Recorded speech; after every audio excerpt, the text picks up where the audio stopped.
the government authority in charge of protected areas in Malawi. The challenges we face are the illegal exploitation of our wildlife resources and our natural resources for commercial gain. It's as simple as that. There has to be a place in our world for wildlife. It's not some fantasy tale. A natural area like Liwonde produces oxygen, it purifies water, and it contributes to major ecological processes. Human beings need this. The national park is for the people, and every citizen of Malawi owns the national park. Liwonde National Park is situated in some of the most populated districts in Malawi. Malawi is one of the most densely populated countries in Africa. It's facing constant pressure for the exploitation of its resources. If unchecked, it would be a simple free-for-all beyond the point of recovery.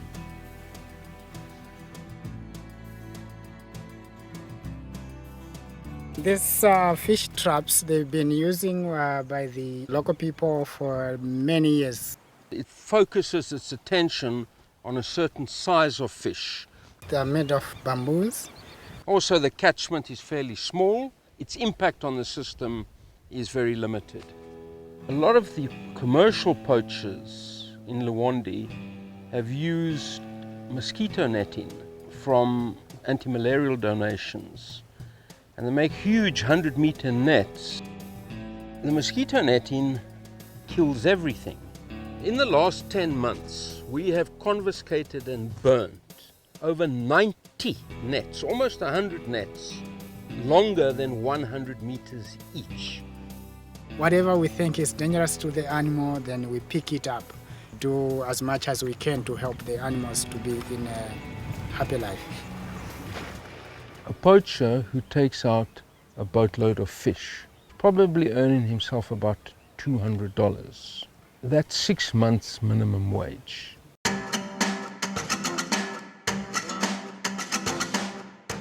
One of your problems is your snare poaching. It's overwhelming here.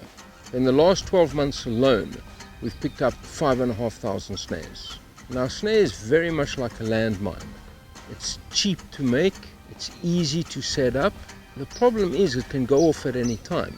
It's put on an animal path, and normally thorn bushes are pushed to either side of it to force the animal to walk through. It's a slow and painful death that can sometimes take 2 or 3 days. Its distress calls will bring in other animals such as hyena, jackal, lion, leopard. They're not the targets, but they are collateral damage. Poacher will not set a single snare. So he might have 40, 60, 120 snares. When coming to service them, he might have 16 animals killed in them. 16 animals have died a horrible, lingering death. He can only take out 1 or 2. It really is a scourge.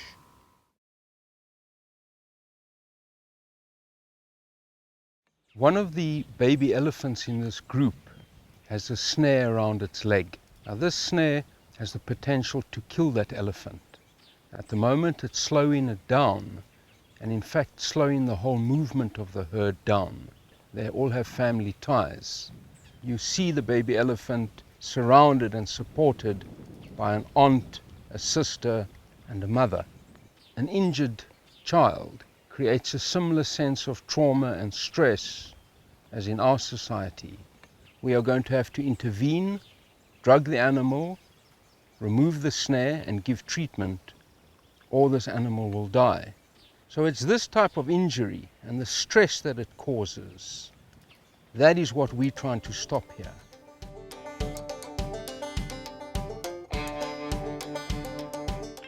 I ripped the whole quadricep muscle from the knee joint when tackling a poacher 3 months ago.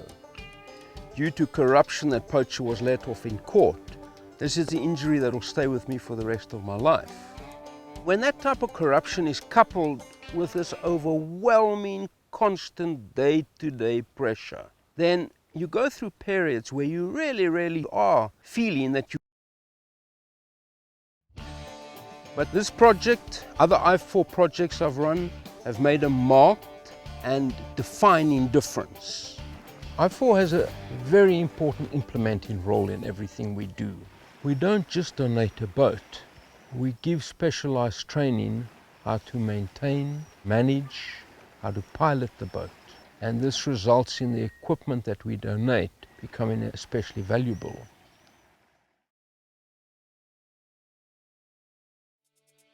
The Macheru Nursery School, an adult literacy training center, it's a very cost-effective program. Bringing a wildlife and a conservation theme to nursery school children really is implanting that conservation seed. Our aim is to make these responsible citizens one day when they grow up and be fathers and mothers and the future leaders of this area. By keeping the little toddlers occupied, teaching them basic skills, we increase the likelihood that they will do well at school. We want to show some real benefit to the community of having a national park and to provide them with sources of income other than poaching. They bring the message to the community, and the national park is being taken care of in the next generations to come. The simple, inescapable reality is that the conservation of the environment and the protection of wildlife has to be seen as a social responsibility. If I4 comes into a protected area that has low levels of enforcement capacity, and we transform that, then we've changed the single most vital dynamic of that protected area. What makes me hopeful is there are many good and determined people out there that are not going to give up. We really love the wildlife. When I see a ranger working through the night, or a generous donor willing to give something from him or herself to this cause, then I become hopeful. Yes, I'm in the fight. Yes, I'm getting the crap kicked out of me, but the other guy is also suffering. And with all this punishment going around, somebody's going to have to give up.